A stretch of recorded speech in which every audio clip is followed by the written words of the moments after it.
विदेशों में खाद्य तेलों के ऊंचे दाम के साथ साथ घरेलू बाजार में भी खाद्य तेलों के चढ़े भाव पर मांग कमजोर पड़ने लगी है।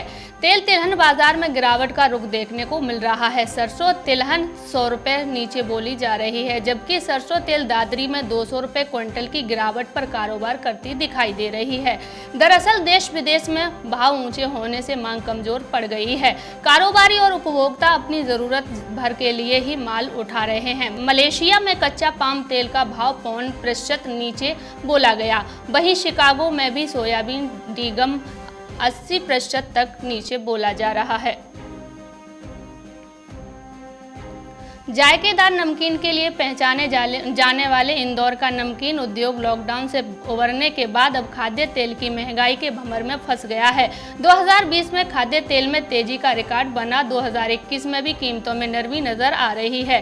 तेल के दाम का सीधा असर नमकीन की लागत पर पड़ रहा है। कोरोना काल में घटी मांग और लोगों क्रय शक्ति घटने के दबाव में निर्माता उत्पाद के दाम नहीं बढ़ा पा रहे हैं। उद्योग की निगाहें अब केंद्र सरकार और आने वाले आम बजट पर टिक गई हैं। इंदौर के बड़े और संगठन नमकीन निर्माता हर दिन करीब 125 टन नमकीन का उत्पादन कर रहे हैं।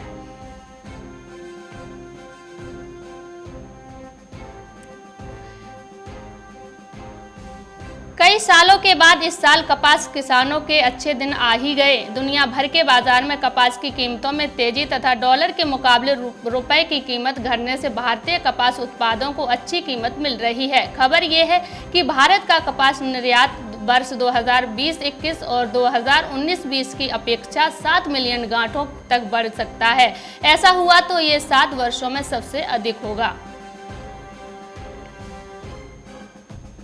खाने के तेल की कीमतें तमाम कोशिशों के बावजूद कम नहीं हो रही हैं। यहां तक कि सरकार ने पाम ऑयल के आयात शुल्क पर करीब 10% की कटौती भी कर दी है। कोरोना काल में मांग बढ़ने से ब्रांडेड सरसों तेल के भाव 2200 रुपये प्रति 15 किलो टीन को पार कर गए हैं। सोयाबीन रिफाइंड भी 2000 रुपये प्रति टीन से कम पर उपलब्ध नहीं है। वनस्पति घी एवं मूंगफली तेल की कीमतों में निरंतर तेजी का रुख बना हुआ है। तेल व्यापारियों को उम्मीद है कि अभी अप्रैल से मई तक कीमतें अधिक ही बनी रहेंगी। नेपाल के प्रधानमंत्री केपी शर्मा ओली भारत विरोध का कोई मौका नहीं छोड़ रहे हैं। अयोध्या और भगवान राम को अपना बताने वाले नेपाली पीएम ने अब बासमती धान पर भी अपना अधिकार जताया है। सरकार का दावा है कि बासमती धान प्राचीन काल से नेपाल में पैदा होता है। इसकी उत्पत्ति नेपाल में हुई है। भारत द्वारा बासमती को अपने उत्पाद के रूप में पंजीकरण कराने के बाद नेपाल ने यूरोपीय संघ मुख्यालय में अपना दावा पेश किया है। यूरोपीय संघ ने नेपाल से इस संबंध में सभी वैज्ञानिक साक्ष्य फरवरी के पहले सप्ताह में पेश करने को कहा है। हर साल धान खरीदी के साथ मक्का खेती भी शुरू हो जाती है, लेकिन सरकार का ध्यान धान पर ज्यादा है। समर्थन मूल्य में मक्का नहीं खरीदना किसानों के साथ अन्याय है।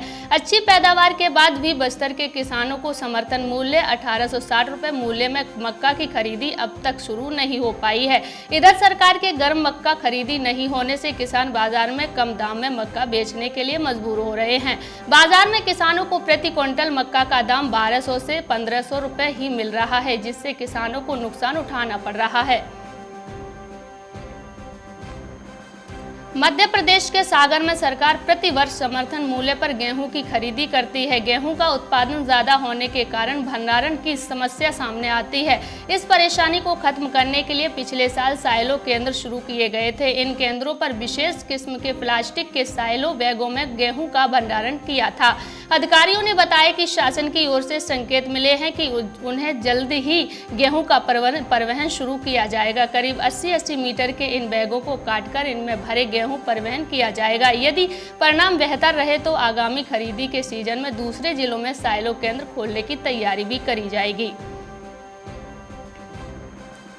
बारिश ने ठंड बेशक बढ़ा दी है, लेकिन फसलों के मामले में ये बड़े काम की रही है। जनवरी के प्रथम सप्ताह में हुई बारिश ने किसानों के साथ ही कृषि कल्याण विभाग के अधिकारियों के चेहरों पर भी मुस्कुराहट ला दी है।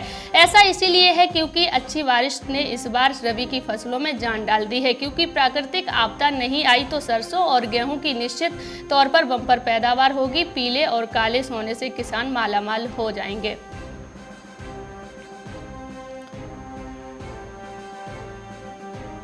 मध्य प्रदेश के मंदसौर लहसुन के मामले में भी अपनी पहचान बनाने जा रहा है। मध्य प्रदेश के मंदसौर जिले में अफीम के साथ ही मसाला फसलों का उत्पादन बड़ी मात्रा में होता है। इसमें लहसुन प्रमुख है। जिले में हर साल लगभग 1,82,000 मीट्रिक टन से अधिक लहसुन का उत्पादन होता है, जो प्रदेश में तीसरे नंबर पर है। प्रदेश सरकार ने भी मसाला उत्पादन में केवल मंदसौर के लहसुन को शामिल किया है।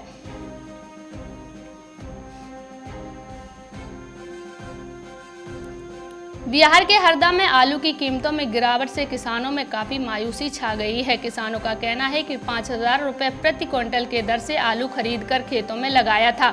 आलू को तैयार करने बेचने की बारी आई तो आलू की कीमतें 700 से 800 रुपये प्रति क्विंटल हो गई हैं। किसानों ने बताया कि इस वर्ष भी आलू की खेती में काफ़ी नुकसान होता हुआ दिख रहा है।